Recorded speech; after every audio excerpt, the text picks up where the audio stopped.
Authentic Nepali स्टाइलको chowmein आज हामी हेर्न जाँदैछौँ। यहाँहरूले फर्स्ट टाइम चाउमिन बनाउन लाग्नु भएको छ भने यहाँहरूको 100% राम्रो बन्ने टिप्सहरू म यहाँहरूलाई सेयर गर्छु एभ्री डिटेलमा।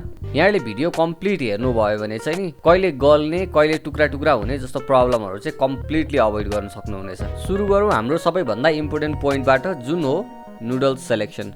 नुडल्स राम्रो भयो भने तपाईँहरूको चाउमिन राम्रो हुने हो। यहाँहरूले यो लेफ्ट साइडमा देखिराख्नु भएको छ, यो भनेको फ्रेस चाउमिन हो। फ्याक्ट्रीमा बनेको 1-2 दिनभित्र नै यो होटलमा पुग्छ। यहाँले लोकल टाइपको होटल्समा यहाँहरूले किन्न सक्नुहुन्छ, अथवा यहाँहरूको नजिकै बनाउने फ्याक्ट्री छ भने उनीहरूले पनि सेल गर्छ। 60 to 100 रुपिसको बिचमा पर्छ। यहाँहरूले यो भेट्न सक्नुभयो भने बेस्ट अप्सन भयो। अब अर्को भनेको हाम्रो ड्राइड नुडल्स हुन्छ। यो चाहिँ सुपरमार्केटतिर अथवा किराना पसलमा पाइने हो। यो पनि त्यस्तो नराम्रो भन्ने चाहिँ हुँदैन, तर यसको कुकिङ टाइम चाहिँ अलिकति डिफ्रेन्ट हुन्छ।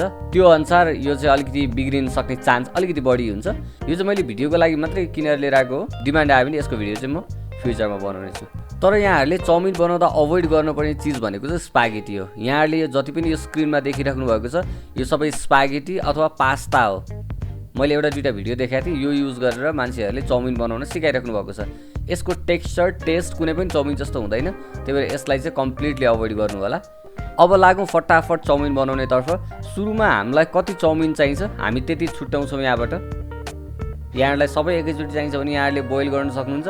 ठुलो भाँडामा पानी उमाल्न बसालिदिएर हामी भेजिटेबल्सहरू रेडी गर्दै गर्छौँ। हामी के युज गर्नेवाला छौँ त्यो हामी बिस्तारै भिडियोमा अगाडि देखाउँदै जानेछौँ। अहिले यहाँहरूले हेर्नुभयो भने चाहिँ बन्दाको मैले भित्रपट्टिको भाग निकालेको छु, त्यो हामीले तरकारी खान सक्छौँ। यो बाहिरपट्टिको पात मात्रै यहाँहरूले लिनुभयो भने चाहिँ काट्न पनि इजी हुन्छ र चाउमिनको सेपमा चाउमिनसँग मजाले मिक्स हुन्छ। बाइ द वे यहाँहरूले यसरी काट्दाखेरि चाहिँ चाउमिन बोर्डको मुनि एउटा कुनै कपडा राख्नु हो भने सर्दैन। आज चाहिँ मैले कपडा राख्नु बिर्सेँ, एकदमै सरिरहेको छ, त्यसलाई चाहिँ अभोइड गर्नु होला। यहाँहरूले बन्दा काट्ने बेलामा चाहिँ अलिकति बढी काट्नु होला, किनभने यो पाक्दै जाँदाखेरि गलेर थोरै हुन्छ। मैले क्यारेट पनि मिक्स गर्दैछु। यसलाई काट्न इजी छ, यहाँहरूले एक साइडमा फ्ल्याट गरेर यसरी राख्नुभयो भने। अब यसलाई हामीले तल भागमा पार्छौँ। यो गर्दाखेरि चिप्लिने सम्भावना हुँदैन। अनि यहाँहरूले एकदमै पातलो पातलो स्लाइस गरेर यसलाई आलु चिप्स जस्तो स्टाइलले मजाले स्लाइस गर्न सक्नुहुन्छ। अनि हामीले यो स्लाइस गरिसकेपछि यसलाई चाहिँ हामी चाङ लगाउँछौँ। अनि त्यसपछि हामीले साइडबाट पातलो हाम्रो आलुको भुजिया काटेको जस्तो बिस्तारै काट्न सक्छौँ। यसरी यो पाक्न अलिकति टाइम लाग्छ, त्यही भएर अलिकति सकेसम्म मसिनो बनाउनु होला यहाँले। अब प्याजको लागि चाहिँ त्यस्तो स्पेसल टेक्निक छ नि, यहाँले रेगुलरली काटेको जस्तो काट्न सक्नुहुन्छ। अब हामीले मेन युज गरेको भेजिटेबल्स भनेको यही 3 थरी मात्रै नै हो।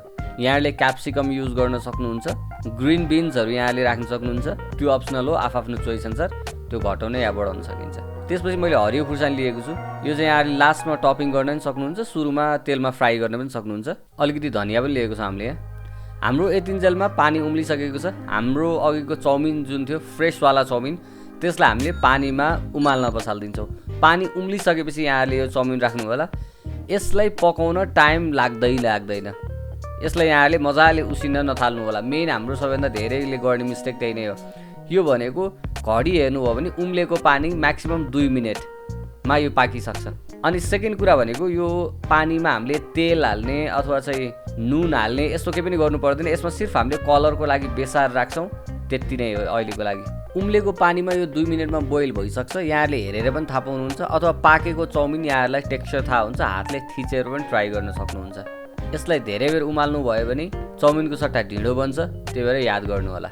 अब यसलाई हामी एउटा स्टेनरमा खन्याउँछौँ र चिसो पानीले मजाले पखाल्छौँ। यो भयो भने के हुन्छ, यसको तातोले पाकिरहँदैन र गल्ने सम्भावना हुँदैन। यो चिसोले यसको कुकिङ प्रोसेस रोकिन्छ। अब यो स्टेजमा चाहिँ हामी अलिकति यसमा सनफ्लावर ओइल छर्किन्छौँ। यो भयो भने चाहिँ हामीले धेरै बेर राख्दाखेरि पनि यो एक आपसमा टाँसिँदैन। यसलाई तेल राखेर एकचोटि मजाले चलाइदिनु होला बिस्तारै। अब हामी चाउमिन पकाउन सुरु गर्नुभन्दा अगाडि हामीले प्रिपेयर गरेको सामानहरू एकचोटि सरसर्ती हेरिदिउँ। खुर्सानीको धुलो, जिरा धनियाको धुलो, नुन, सोया सस, भिनेगर र लसुन भिजाएको पानी।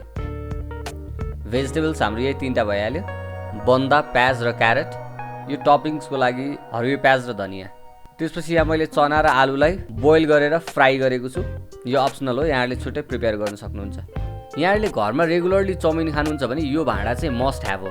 यसलाई वक भन्छन्। कराई जस्तो गहिरो हुँदैन, त्यो भएर यसमा चलाउन एकदमै सजिलो हुन्छ। खुँडिने र टुक्रा हुने प्रब्लम यसमा हुँदैन।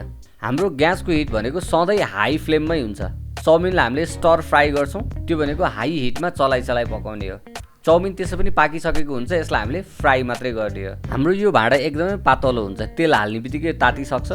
यसमा सुरुमा हामीले ग्रिन चिली राख्दैछौँ, त्यसपछि प्याज राख्छौँ।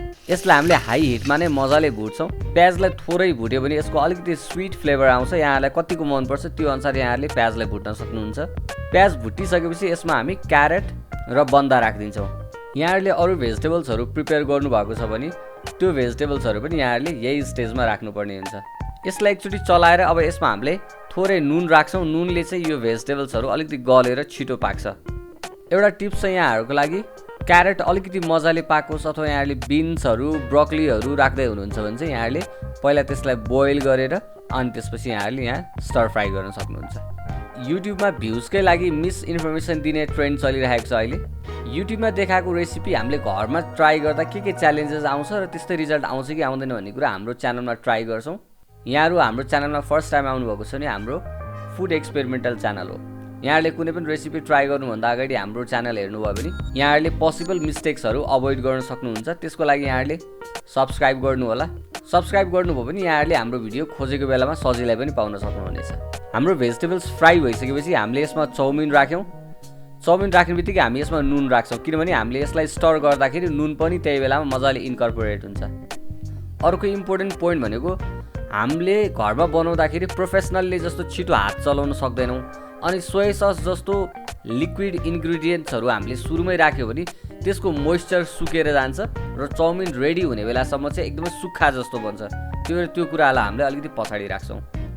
यो चाउमिनलाई यसरी चलाउने प्रोसेस भनेको चाहिँ हाम्रो सबैभन्दा हार्डेस्ट पार्ट हो। घरमा हाम्रो एक त कराई हुन्छ गहिरो, चलाउन अप्ठ्यारो हुन्छ, कि त मसिनो धुलो धुलो बन्छ, कि त गलेर ढिँडो जस्तो बन्छ। त्यो भएर यो एउटा त भाँडाको कुरा भनिहालेँ, यहाँले एउटा वक लिनुभयो भने एकदमै सजिलो हुन्छ। सेकेन्ड कुरा छ हामीसँग एउटा फोर्क, यसलाई चाहिँ कुकिङ फोर्क पनि भन्छन्। यहाँहरूले यो टुल लिनुभयो भने चाहिँ यसले एकदमै इजिली यहाँहरूले नपोखिकन टुक्रा टुक्रा नपारिकन एकदमै इजिली यहाँहरूले चाउमिन घरमै पकाउन सक्नुहुन्छ। यहाँहरूले भाँडा पसलमा इजिली भेट्न सक्नुहुन्छ। यो पनि अब हामी सबै मसला राख्दैछौँ। सुरुमा जिरा धनियाको धुलो, यहाँहरूले चिकन मसला पनि युज गर्न सक्नुहुन्छ, राम्रो फ्लेभर आउँछ। त्यसपछि खुर्सानीको धुलो, सोया सस, भिनेगर र लसुन भिजाएको पानी। इन जेनरल यसलाई मिक्स गर्ने मात्रै हो, किनभने हाम्रो चाउमिन पाकिसकेको छ। तर यहाँहरूले हाई फ्लेममा यसलाई मजाले फ्राई गर्नुभयो भने यो चाउमिन फ्राई भयो भने चाहिँ एकदम छुट्टै खालको एकदमै मिठो फ्लेभर आउँछ। र फाइनली हामीले प्रिपेयर गरेर राखेको चना र आलु हामी यसमा राखिदिन्छौँ। यहाँहरूले एग फ्राई गरेर राख्नु भएको छ भने यहाँहरूले यही स्टेजमा राखिदिन सक्नुहुन्छ। अब यसलाई एकचोटि चलाइसकेपछि हाम्रो चाउमिन रेडी हुन्छ। हामीले चाहिँ यसलाई धनिया र हरियो प्याजले गार्निस गरेको छौँ। And our chowmein is ready to be served. यहाँहरूले 2-4वटा इम्पोर्टेन्ट पोइन्टहरू नोटिस गर्नुभयो भने चाउमिन बनाउन त्यति गाह्रो छैन। यहाँहरूले यस्तै इन्फर्मेटिभ थुप्रै भिडियोहरू हाम्रो च्यानलभित्र भेट्न सक्नुहुनेछ। यहाँहरूलाई भिडियो कस्तो लाग्यो, फ्युचरमा के को भिडियोहरू यहाँहरूले खोज्नु भएको छ त्यो कमेन्ट गरिदिनु होला। हाम्रो च्यानललाई सब्सक्राइब गर्नु होला। Stay connected.